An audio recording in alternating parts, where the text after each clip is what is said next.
नमस्कार, मैं नितिन राजपूत आज आपके साथ अपनी किताब the philosophy psychology and strategy of civil service exam का हिंदी अनुवाद करने जा रहा हूँ। इस श्रृंखला में यह हमारा तीसरा वीडियो है। पिछले 2 वीडियोस देखने के लिए आप हमारे Facebook page Nitin Rajput IAS या हमारे यूट्यूब चैनल पर जा सकते हैं। उसके लिए आपको यूट्यूब में जाकर टाइप करना है नितिन राजपूत IAS, तो हमारे सारे वीडियोस आपके सामने आ जाएंगे। हमारे यूट्यूब चैनल में आपको हमारी प्रीलिम्स टेस्ट सीरीज़ से रिलेटेड भी वीडियोस मिलेंगे। तो चलिए शुरुआत करते हैं अपने डिस्कशन पर। हमारी किताब के तीसरे सेक्शन पर आज का टाइटल है कि सिविल सर्विस एग्ज़ाम की तैयारी करते वक्त कैंडिडेट्स कौन सी सबसे बड़ी गलतियां करते हैं। इस विषय को आगे बढ़ाने से पहले हमें 2 शब्दों पर चर्चा करनी पड़ेगी, अंग्रेजी में जिन्हें कहते हैं इंटेलेक्ट एंड इंटेलिजेंस। जब हिंदी ट्रांसलेशन करने जाते हैं, दोनों का एक ही करीब मतलब मिलता है, बुद्धिमत्ता। लेकिन मैं आपको मीनिंग के द्वारा, मतलब के द्वारा इनका सही अर्थ समझाना चाहूँगा। इंटेलिजेंस माने चीज़ों को समझने की शक्ति। आपको कोई बात बताई गई, आपने उसको कितने अच्छे से समझा, ये आपकी इंटेलिजेंस कहलाएगी। स्कूल और कॉलेज लेवल पर जब तक हम तैयारी करते हैं, पढ़ाई करते हैं, वहाँ पर हमको जो नॉलेज, जो ज्ञान दिया जाता है, हम उस ज्ञान पर सवाल नहीं खड़ा करते, बस जो बताया गया उसको समझ लेते हैं, और इसलिए हमको स्कूल और कॉलेज में इंटेलिजेंट बोला जाता है।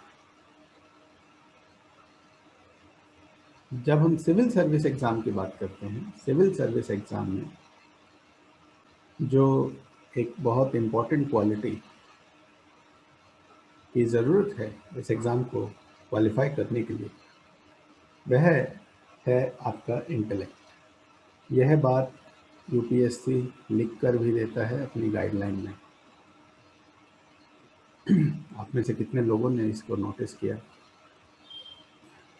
यह आपके लिए एक विचारणीय विषय है। सो इंटेलेक्ट माने इसके कुछ पहलू हैं। एक तो आपकी तर्क शक्ति। आप किसी भी बात को एज इट इज़ एक्सेप्ट नहीं करते हैं। आप हर बात पर सवाल खड़े कर सकते हैं, आप उसकी गहराई जानने की कोशिश कर सकते हैं, उसके उद्देश्य जानने की कोशिश कर सकते हैं।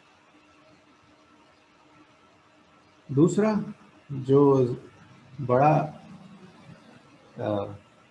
इसका महत्वपूर्ण पहलू है इंटेलेक्ट का, वह है आपकी एब्स्ट्रैक्ट कॉन्सेप्ट्स को समझने की शक्ति। अब ये एब्स्ट्रैक्ट कॉन्सेप्ट्स क्या हैं? एब्स्ट्रैक्ट माने वो कॉन्सेप्ट्स जो केवल आपके विचारों में हैं, वो बातें जो केवल आपके विचारों में हैं, जो फिजिकल फॉर्म में आपको नहीं मिलती। फिजिकल फॉर्म माने जैसे ये लैपटॉप है, एक ग्लास है, दरवाज़ा है, फिजिकल फॉर्म जिसको आप छू सकते हैं, देख सकते हैं। अगर थोड़ा सा रिलेट करें, आसान साधारण बनाते हुए, तो जो साइंस है, साइंस में हम उन्हीं विषयों की बात करते हैं जिनको हम देख सकते हैं या महसूस कर सकते हैं, जिनके बारे में प्रूफ है। जहाँ पर जिस बात को लेकर आप कोई प्रिंसिपल नहीं दे पाते, वहाँ पर साइंस भी रुक जाती है, उससे आगे थ्योरी स्टार्ट हो जाती है। और जबकि सोशल साइंस की बात करें, सोशल साइंस में आपके जो विषय, जो बातें केवल विचारणीय हैं, उन पर ज़्यादा फोकस है, वो फिज़िकल फॉर्म में नहीं होता। जैसे मान लीजिए आप बात करते हैं डेमोक्रेसी की, मतलब प्रजातंत्र की। प्रजातंत्र एक कॉन्सेप्ट है, या आप सेक्युलरिज्म की बात करते हैं, धर्मनिरपेक्षता की, यह एक कॉन्सेप्ट है। देखा जाए तो राष्ट्र भी एक कॉन्सेप्ट ही है, वह लोगों के दिलों की भावना से जुड़ा है। आप राष्ट्र की बाउंड्री तो देख सकते हैं, राष्ट्र में रहने वाले लोग नागरिक दिखाई दे सकते हैं, लेकिन असली राष्ट्र लोगों के विचारों में बसता है। इसी तरह भगवान है, ये भी एक इंटेलेक्चुअल एक विषय है, भगवान। सो ये इंटेलेक्ट और इंटेलिजेंस में फ़र्क करना ये बेहद अनिवार्य इसलिए है क्योंकि सिविल सर्विस एग्ज़ाम की यह डिमांड है कि आप अपने इंटेलेक्चुअल कोशेंट को बढ़ाएं। इंटेलिजेंस कोशेंट तो चाहिए, वह बेसिक रिक्वायरमेंट है। ऐसा नहीं है कि आपका इंटेलिजेंट होना ज़रूरी नहीं है, लेकिन केवल इंटेलिजेंट होने से काम नहीं चलेगा। यही कारण है कि इस एग्ज़ाम में अगर आप आज तक अपने आप को स्कूल और कॉलेज लेवल में प्रूव करते आए हैं, वहाँ पर आप अचीवर रहे हैं, सुपर अचीवर, टॉपर रहे हैं, तो आप उस सक्सेस को यहाँ पर इस एग्ज़ामिनेशन में रेप्लिकेट क्यों नहीं कर पाते? इसका कारण यही फ़र्क है, इंटेलिजेंस और इंटेलेक्ट में जो फ़र्क है, वही इसका आधार है। तो इस बात को मैं आपको अभी प्रूव भी करता हूँ कि कैसे यूपीएससी की यह डिमांड है कि आप अपने इंटेलेक्चुअल कोशेंट को बढ़ाइए। आज का टॉपिक है important mistakes which the candidates make while preparing for civil service exam. जो महत्वपूर्ण गलतियाँ स्टूडेंट करते हैं, इनमें से जिस गलती की अब मैं बात करने जा रहा हूँ, इसमें कुछ हद तक कैंडिडेट्स को दोष देना सही नहीं होगा, क्योंकि आप नए हैं, आपने आज इसमें एंट्री करी है, तो इसलिए आप उन बदलावों पर नज़र नहीं रख पाए।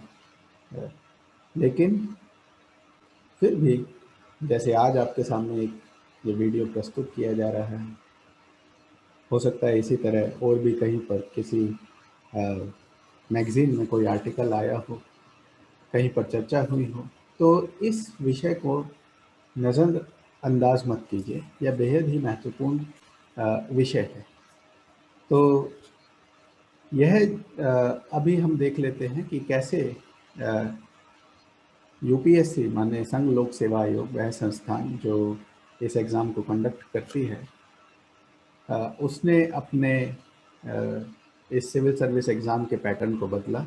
और वो पैटर्न को बदलने के पीछे जो एक उसमें क्या छुपा है, उसमें वही ट्रांजिशन है कि आप इंटेलिजेंट कोशेंट को कम कर दीजिए, वो चाहिए वो, लेकिन उससे ज़्यादा इंटेलेक्चुअल कोशेंट जो है उसको बढ़ा दिया गया है।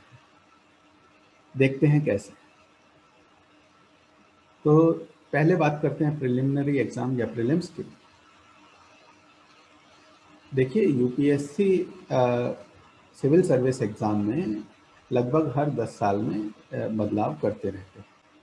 तो हमें पूरा इतिहास नहीं खंगालना है, लेकिन जो अभी पिछला बेहद महत्वपूर्ण बदलाव अभी इस एग्ज़ामिनेशन में हुआ है, उस पर ज़रूर हमको नज़र रखनी है। तो इसलिए हम उन्हीं बदलावों की बात कर रहे हैं जो बड़े बदलाव यूपीएससी ने इस एग्ज़ामिनेशन में किए आज से लगभग 7-8 साल पहले। वो हम देख लेते हैं। तो प्रीलिम्स जो है पेपर है, पहला चरण है इस एग्ज़ामिनेशन का। आज उसमें जो 2 पेपर होते हैं, दोनों जनरल स्टडीज़ के पेपर होते हैं। जीएस 1 जिसमें 100 क्वेश्चन पूछे जाते हैं, 100 क्वेश्चंस, जिसका वेटेज होता है 200 मार्क्स, और जीएस 2 जिसको सीसेट भी बोला जाता है, जिसमें 80 क्वेश्चन 80 सवाल पूछे जाते हैं, जिसका वेटेज होता है 200 मार्क्स। माने जीएस पेपर 1 में एक सवाल सही करने पर आपको मिलते हैं दो नंबर, 2 मार्क्स, और पेपर 2 में एक सवाल सही करने पर आपको मिलते हैं 2.5 मार्क्स। प्रीलिम्स में नेगेटिव मार्किंग भी इंट्रोड्यूस हो चुकी है, पहले नेगेटिव मार्किंग नहीं होती थी। पेपर 2 जो है वो क्वालिफाइंग है, मतलब आपको केवल 33% मार्क्स उसमें स्कोर करने हैं। उसमें आप कितना स्कोर करते हैं 33% से ऊपर, वह मायने नहीं रखता है, केवल 33% आपको स्कोर करना है। तो आपको GS paper 1 is actually the real paper, जहाँ पर आप वो जो आपका कट ऑफ डिसाइड करता है। अब हम इसका कंपैरिजन कर लेते हैं कि पहले प्रीलिम्स का स्वरूप क्या था और अब क्या है। तो अगर हम पहले देखते हैं प्रीलिम्स का स्वरूप, तो उसमें आपका एक पेपर होता था ऑप्शनल सब्जेक्ट का, जिसमें 120 सवाल पूछे जाते थे फॉर 300 मार्क्स, और जीएस का दूसरा पेपर होता था जिसमें 150 क्वेश्चंस पूछे जाते थे 150 मार्क्स के लिए। 300 marks optional subject and 150 marks for GS. So आप देख सकते हैं कि it is like 66.66% for optional subject and 33.33% for general studies. So 33.3% general studies का वेटेज था पहले, उसको अब बढ़ाकर 100% कर दिया गया है। और ऑप्शनल सब्जेक्ट जो पहले प्रीलिम्स में था 66.6%, उसको घटाकर 0 कर दिया गया। अब इससे क्या फ़र्क पड़ता है आपको? इस अभी जो हमने चर्चा करी इंटेलिजेंस और इंटेलेक्ट पर, दरअसल वह यहाँ पर एप्लीकेबल है। ऑप्शनल सब्जेक्ट में आप सब्जेक्ट नॉलेज एक्वायर करते हैं और उस सब्जेक्ट नॉलेज के आधार पर क्वेश्चंस बनते हैं। वेटेज भी ज़्यादा था, तो आपने अगर वो सब्जेक्ट नॉलेज एक्वायर कर ली, आपने अपना इंटेलिजेंस क्वेश्चन बढ़ा लिया, आप इंटेलिजेंट हैं, आपको जो चीज़ सामने दी जाती है वो आप कितना अच्छे से समझ लेते हैं, आप में ये शक्ति है। लेकिन जहाँ पर कोई किताब आपके काम नहीं आती, जहाँ पर किताब साइलेंट हो जाती है, वहाँ पर आपकी खुद की विचार शक्ति क्या है, जिसको इंटेलेक्ट कहते हैं, तो अभी उसका वेटेज बढ़ा दिया गया है जनरल स्टडीज़ के वेटेज बढ़ाने से। अब फर्स्ट स्टेज पर ही आप देख सकते हैं transition from intelligence to intellect. अब बढ़ते हैं अपना सेकंड स्टेज, जो कि मेन एग्जामिनेशन है। मेन एग्जामिनेशन का मैं पहले आज का स्वरूप बता देता हूँ।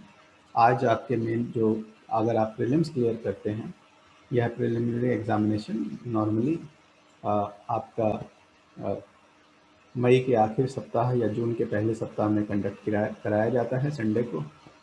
उसके बाद जनरली आपका अक्टूबर नवंबर में मेन एग्जामिनेशन होता है।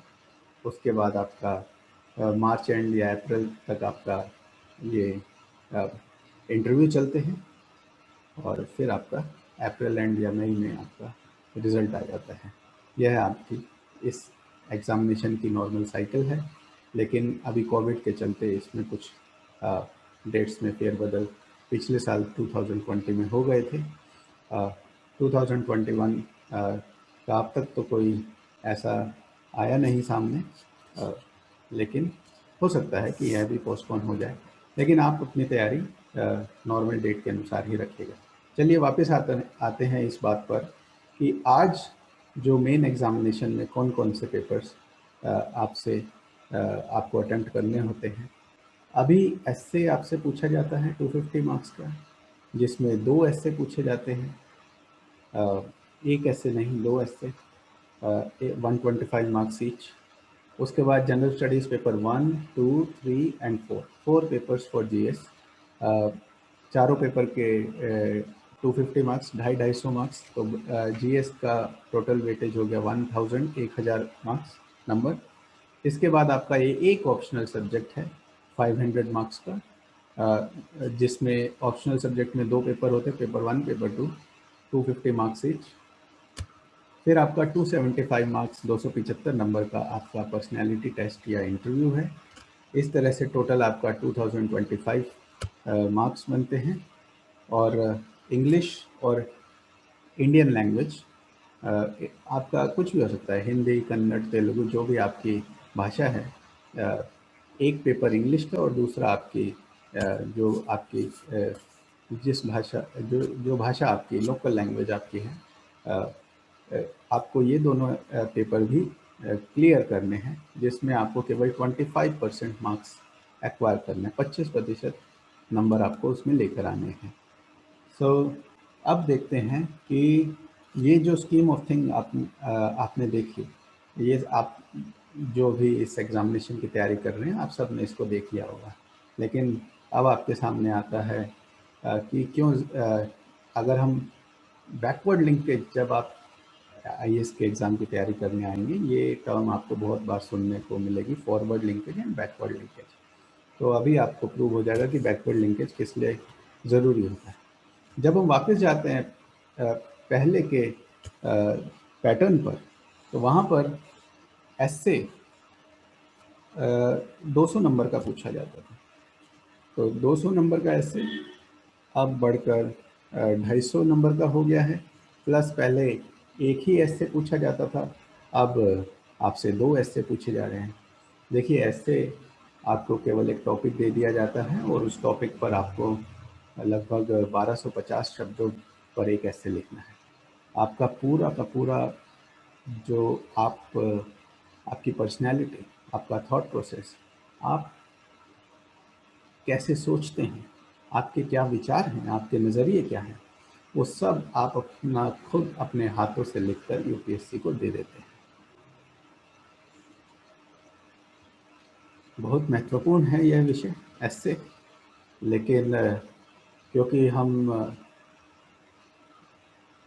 इसको सीरियसली नहीं लेते एस्से को, और ना हमें स्टूडेंट्स को मालूम कि ये एस्से जो आपका इंटेलेक्ट को टेस्ट कर रहा है।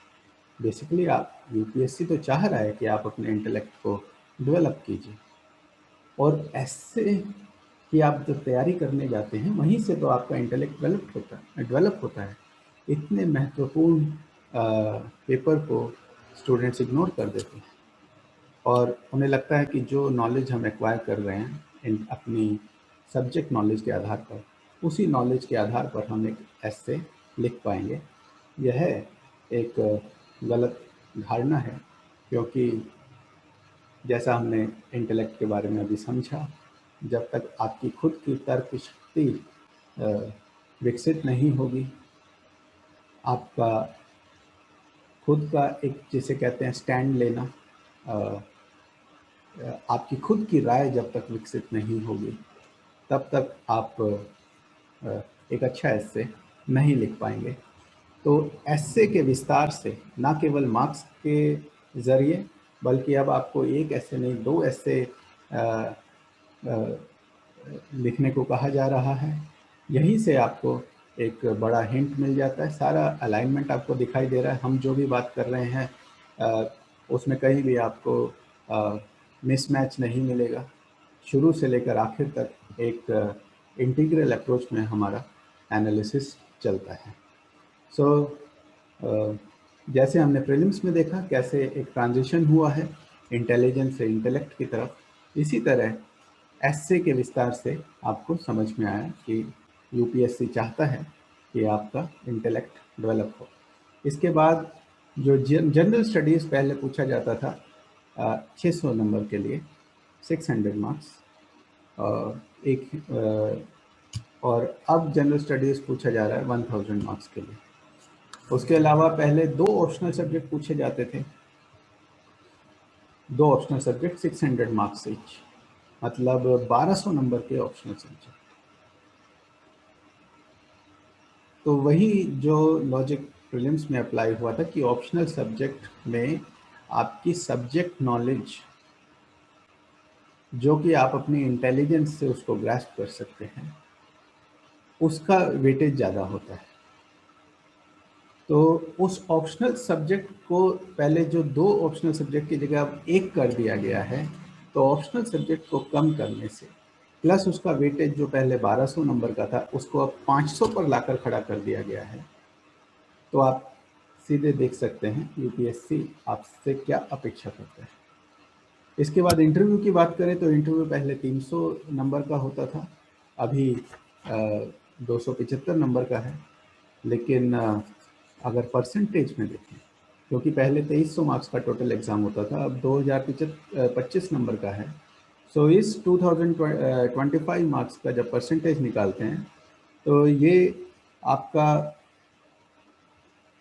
इंटरव्यू का वेटेज निकल कर आता है 13.6%, जो कि पहले 13% था। तो परसेंटेज वाइज भी इंटरव्यू का वेटेज बढ़ा है, घटा नहीं है।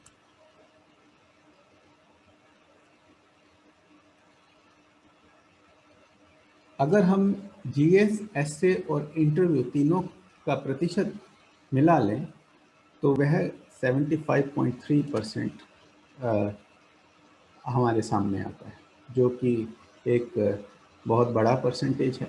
75% of this examination is clearly inclined towards the development of your intellect. It is demanding that thing. कहने का मतलब यह नहीं है कि इंटेलिजेंस की रिक्वायरमेंट नहीं है। Intelligence is the basic requirement, it is not the deciding factor. Intelligence तो चाहिए, जो बेसिक सोर्सेज तो आपको पढ़ने ही पड़ेंगे। बेसिक सोर्सेज में जो नॉलेज आपको दी गई है वो नॉलेज तो आपको ग्रैस्प करनी ही पड़ेगी, और your intelligence will actually determine how much of that knowledge you can grasp. वह नॉलेज आपको लेनी है अपनी बुक से, और सब्जेक्ट नॉलेज तो इंटेलिजेंस तो चाहिए, बट वह केवल बेसिक क्राइटेरिया है, आपका डिसाइडिंग फैक्टर नहीं है। और ऐसा भी नहीं है कि ऑप्शनल सब्जेक्ट जो बाकी का हमें 25% दिखाई 24.7% दिखाई देता है कि वह it is not about intellect. आप अगर क्वेश्चंस देखेंगे ऑप्शनल सब्जेक्ट के लिए, साइंस के क्वेश्चंस को छोड़कर, वो प्योर साइंस के क्वेश्चंस हैं। हालांकि उसमें भी जब पेपर 2 किसी भी विषय का वैसे काफ़ी अप्लाइड है। सो और सोशल साइंस के सब्जेक्ट्स तो पूरे ही अप्लाइड होते हैं, वहाँ तो आपका इंटेलेक्ट आपकी ज़रूरत बन ही जाता है उस विषय को समझने के लिए भी। सो यही कारण है कि स्टूडेंट्स अब सोशल साइंस के सब्जेक्ट्स को ऑप्ट भी करते हैं, क्योंकि वह आपको आपके इंटेलेक्ट को डेवलप करने में मदद करते हैं। और तो हमने देखा कि किस तरीके से यूपीएससी आपसे डिमांड कर रहा है, आपको चाहता है यूपीएससी कि आप अपनी तर्क शक्ति को बढ़ाएं, अपनी विचार शक्ति को बढ़ाएं।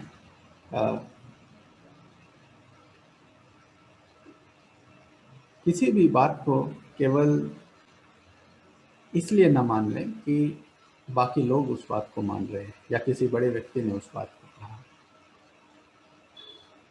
As a leader, as a future leader, जो आप में लीडरशिप पोटेंशियल वो देखना चाहते हैं, उसके लिए ज़रूरी है कि आपकी खुद की आपके खुद के अपने स्टैंड हैं, आपकी खुद की राय है। और अगर आपकी खुद की राय नहीं है तो आप बड़ी मुश्किल में पड़ने वाले हैं। क्वेश्चंस जिस तरीके से पूछे जाते हैं, अगर आप दूसरे लोगों के कथनों का सहारा लेकर अपनी राय प्रस्तुत करने वाली स्ट्रेटेजी पर निर्भर करते हैं तो आपको बड़ी मुश्किल आने वाली है मेंस में आंसर्स लिखने के लिए। तो ये अब क्योंकि हमारा डिस्कशन हो चुका है, अब यह जानने के बाद भी अगर आप इस पॉइंट पर फोकस नहीं करते हैं तो यह आपकी बहुत बड़ी गलती होगी। इसके बाद हमारी जो दूसरा पॉइंट है, स्टूडेंट्स जिस बात को इग्नोर करते हैं वह है कि आप क्रिटिकल थिंकिंग और डिस्कशन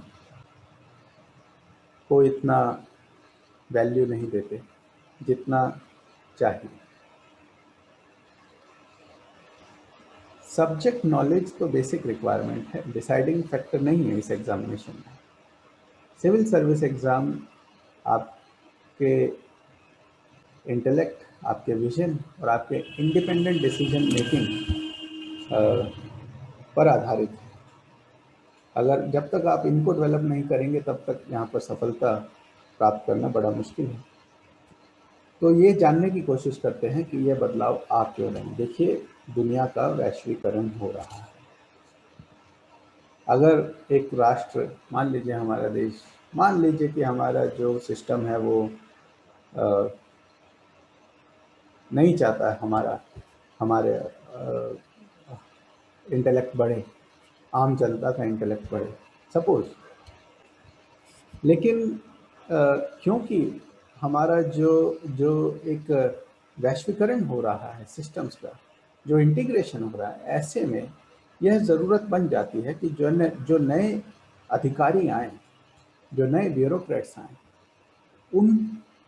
उनका इंटेलेक्ट ज़रूर बड़ा हुआ हो। क्योंकि अगर हम विकासशील देश हैं लेकिन बाकी जो विकसित देश हैं, आपको बीइंग अ ब्यूरोक्रेट आपको एमएनसीज के साथ भी कांटेक्ट करना पड़ सकता है, उनके साथ आपके डील्स होंगे गवर्नमेंट्स के। आप अगर इंडियन फॉरेन सर्विस में जाने वाले हैं तो आपको बिल्कुल अंतर्राष्ट्रीय स्तर पर क्या चल रहा है हर फील्ड में, चाहे इकोनॉमिक पॉलिसी हो, चाहे एजुकेशन पॉलिसी हो, चाहे पॉलिटिकल रिफॉर्म्स हो, इकोनॉमिक रिफॉर्म्स, डेमोक्रेटिक रिफॉर्म्स, ये सारी जो बदलाव जिस तेज़ी के साथ हो रहे हैं, जिसका कारण हमारा ये सोशल मीडिया, इंटरनेट का जो विकास हुआ है, वह भी इसके इस वह भी इसमें योगदान देता है। तो एक राष्ट्र को सुचारू रूप से चलाने के लिए आपको ऐसे अधिकारी चाहिए जो चीज़ों को समझ सकें बेहतर तरीके से और जिनका इंटेलेक्ट बड़ा हुआ हो। उदाहरण के तौर पर मैं आपको बताऊं, जैसे देखिए, जनरली जब आप किसी इंस्पिरेशन ढूंढते हैं तो आप लोग इंडिविजुअल्स की तरफ नज़र उठाकर देखना चाहते हैं, लेकिन इंडिविजुअल्स माने व्यक्ति से ऊपर होते हैं इंस्टीट्यूशंस माने संस्थाएं, और संस्थाओं से भी ऊपर होते हैं सिद्धांत माने प्रिंसिपल्स। सो ये सब सिद्धांतों पर ही चल रहे हैं। ये राष्ट्र, जैसे हमारा देश जिन सिद्धांतों पर चल रहा है वह आपको आपके जो कॉन्स्टिट्यूशन है, आपका संविधान है, उसमें एक प्रियम्बल दिया गया है, उसमें बिल्कुल वो सिद्धांत आपको लिखित रूप से दिए गए हैं। इसी तरह हर राष्ट्र का एक चरित्र होता है, उसके अलग एक सिद्धांत होते हैं जिन सिद्धांतों पर राष्ट्र चलते हैं। यह सिद्धांतों की समझ आप तभी कर पाएंगे जब आपके इंटेलेक्ट का विकास हुआ। जैसे अभी क्वाड का फॉर्मेशन हो रहा है, ऑस्ट्रेलिया, जापान, यूएसए, इंडिया। सो जो एक बड़ा सिद्धांत जो इन चारों कंट्रीज को जोड़ रहा है, जो वैल्यू, जो विचारधारा इनको जोड़ रही है, वह विचारधारा है प्रजातंत्र, डेमोक्रेसी। ये चारों प्रजातांत्रिक देश हैं। क्वाड का फॉर्मेशन और क्यों हुआ, उसकी गहराई में आप जा सकते हैं। थोड़ा मकसद इसमें चाइना को काउंटर करना है, डेमोक्रेसी को ऊपर रखना, डेमोक्रेसी को ऊपर रखकर, क्योंकि चाइना में डेमोक्रेसी ओपनली नहीं है। कोशिश करी है चाइना ने डेमोक्रेसी देने की, बट चाइना एक कम्युनिस्ट कंट्री। सो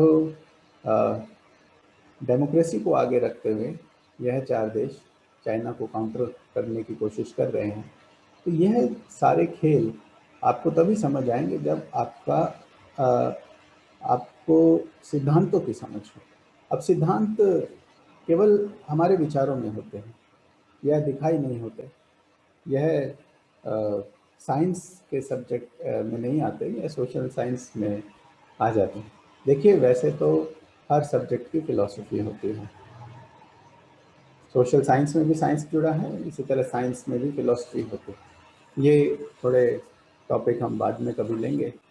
जैसे हमारी किताब का भी टाइटल है the philosophy, psychology and strategy of civil service exam. एक बार आप हमारे साथ इस पूरी प्रक्रिया को कर लेंगे, हमारा, तब आपको इसका महत्व समझ में आएगा कि इस किताब का टाइटल जो रखा गया उसमें केवल स्ट्रेटजी क्यों नहीं रखा गया, इसमें ये फिलॉसफी और साइकोलॉजी जो शब्द हैं वो क्यों ऐड किए गए हैं। सो चलिए आगे बढ़ते हैं। क्रिटिकल थिंकिंग, जब हम बात करते हैं, इसको दो तरीके से देखा जाता है। एक क्रिटिकल का मतलब आपका क्रिटिसिज्म से रिलेटेड है कि कोई विषय आपके सामने प्रस्तुत किया गया, आप उसका क्रिटिसिज्म कर दीजिए, मतलब उसके जो गलतियां हैं वो देख लीजिए। लेकिन यह आम समझ है, यह पूरी समझ नहीं है क्रिटिकल एनालिसिस की। जब हम क्रिटिकल एनालिसिस की बात करते हैं तो उसको बेसिकली आपको उसके सारे पहलू देखने होते हैं, उसके प्रोज एंड कॉन्स, गलत भी सही भी। जितने ज़्यादा डायमेंशंस आप उस विषय के देखते हैं, उतना आपके लिए बेहतर होता है। तो आपको विषयों की क्रिटिकल थिंकिंग करनी होती है, हर विषय की। और यह क्रिटिकल थिंकिंग करने, यह आपको ट्रेनिंग, बेसिकली अगर आप सिविल सर्विस एग्ज़ाम की तैयारी कर रहे हैं तो आपकी प्रिपरेशन ही उसी तरीके से होनी चाहिए। और इसके लिए अब इसके दो तरीके हैं, या तो आप इसको सेल्फ अप्रोच के साथ करेंगे तो आपको डेफिनेटली डायरी राइटिंग आप सबको करना चाहिए। लेकिन देखिए, क्योंकि आप ट्रेन नहीं है, आपका अभी एक्सपीरियंस नहीं है मल्टीपल सब्जेक्ट्स में, तो क्योंकि आप बाकी सब्जेक्ट्स की नॉलेज आपको नहीं है, आप रिलेट नहीं कर पाएंगे, तो उतने मैच्योर एनालिसिस आप नहीं कर पाएंगे। इसलिए अगर आप अपना समय बचाना चाहते हैं तो आपको जाना पड़ेगा डिस्कशन मोड पे। अब डिस्कशन भी इस सिविल सर्विस एग्ज़ाम की तैयारी में होना चाहिए। लेकिन दुर्भाग्यवश जो देखा जा रहा है, जिस हिसाब से कोचिंग चल रही हैं, वहाँ पर ना क्रिटिकल थिंकिंग हो रही, ना आपके साथ डिस्कशन हो रहा है। टीचर आते हैं और लेक्चर देकर चले जाते हैं और 3 महीने की कोचिंग हो जाती है आपकी, आपको नोट्स मिल जाते हैं आपके सामने, और उसके बाद जो डिस्कशन होना था वो डिस्कशन टीचर के साथ ना होकर अब आप करते हैं अपनी तरह, जो आपके तरह अभी फ्रेशर कैंडिडेट्स हैं उनके साथ आप डिस्कशन कर कर सेटिस्फाई हो रहे हैं, लेकिन वह सही नहीं। ज़रूरत है कि आपका डिस्कशन टीचर के साथ हो। तो यह आपकी ट्रेनिंग इस तरीके से चलनी चाहिए।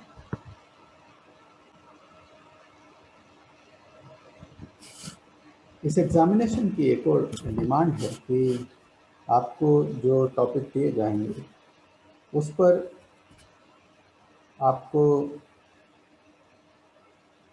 आपको उनके सॉल्यूशंस देने चाहिए। मतलब वो अगर ना भी मांगे, आपसे कोई सवाल पूछा गया है, सपोज चैतन्य महाप्रभु पर आपका कोई शॉर्ट नोट किया गया, तो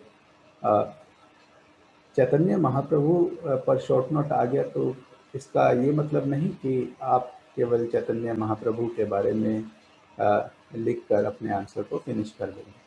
चैतन्य महाप्रभु क्योंकि कृष्ण भक्ति से रिलेटेड हैं, चैतन्य महाप्रभु का आप समय काल भी देखिए कि कौन से समय में चैतन्य महाप्रभु ने जो ये सनातन धर्म को रिवाइव करने की कोशिश करी, कृष्ण भक्ति को प्रमोट करने की कोशिश करी, उससे उसका रिलेशनशिप प्लस कृष्ण भक्ति को रिवाइव करके जो भगवत गीता का ज्ञान वापस जनता को देना, और उस ज्ञान के जरिए वापस जो हमारे सनातन जो वेदों पर आधारित हैं उससे उनका संस्कृति से जुड़ाव करना, प्लस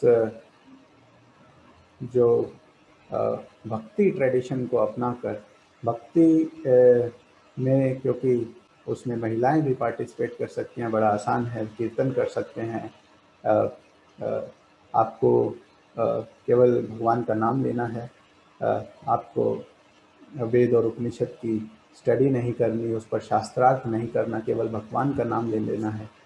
सो जब आप आंसर राइटिंग करेंगे तो आप केवल चैतन्य महाप्रभु कौन थे, उनका जन्म कब हुआ, और उन्होंने कुछ उनके मेजर कुछ 10 पॉइंट्स उनकी सीख क्या थी वगैरह, इतना लिखकर नहीं छोड़ देना।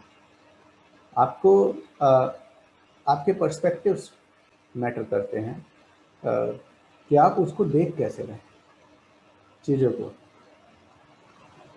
सो आपको टॉपिक कोई भी हो, आपको उसको रिलेट कर देना है जो मेजर डायमेंशंस हैं सोसाइटी से, इकोनॉमिक्स से, एडमिनिस्ट्रेशन से और पॉलिटिक्स से। ये मेजर डायमेंशंस हैं।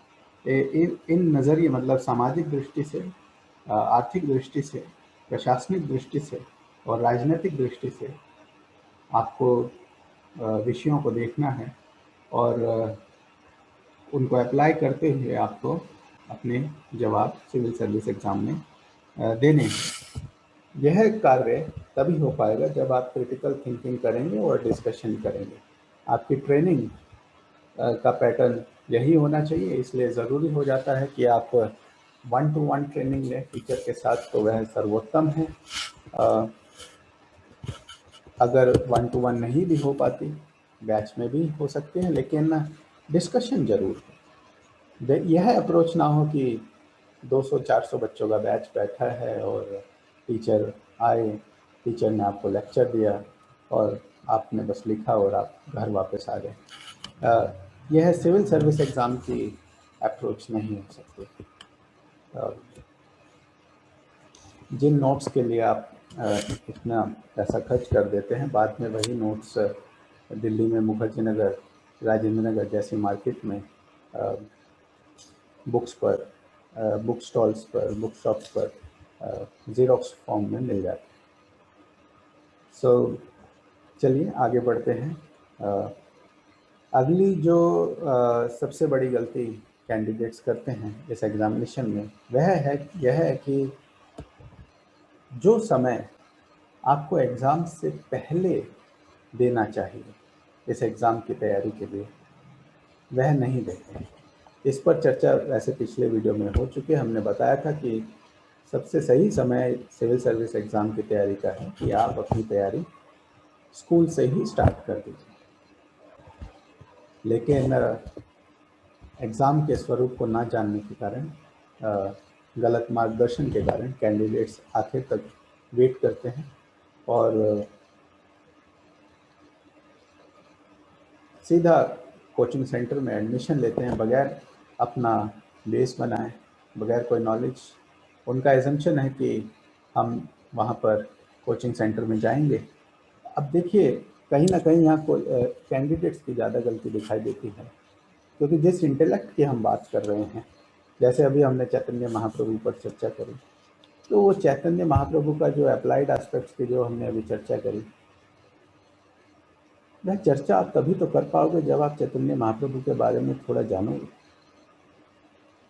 अगर कैंडिडेट बिल्कुल वीक है, उसको यह भी नहीं पता चैतन्य महाप्रभु कौन थे, थोड़ा भी नॉलेज नहीं है, तो पहले तो इंस्टीट्यूट को आपको यह बताना पड़ेगा चैतन्य महाप्रभु कौन है, चाणक्य कौन थे, इस तरीके से शिवाजी कौन थे। आपको पहले यही नॉलेज देनी पड़ेगी और इसी नॉलेज में यही नॉलेज एक्वायर करके स्टूडेंट जब तक करते हैं उनकी कोचिंग फिनिश हो जाती है।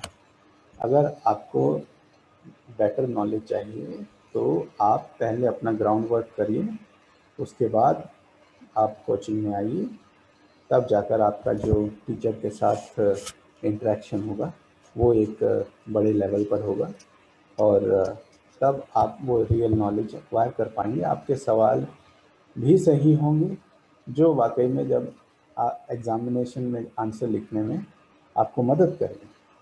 तो यह एक बड़ी गलती करते हैं कैंडिडेट्स कि जो पहले समय देना है इस एग्ज़ामिनेशन की तैयारी को लेकर, वह समय इस एग्ज़ामिनेशन को नहीं देते।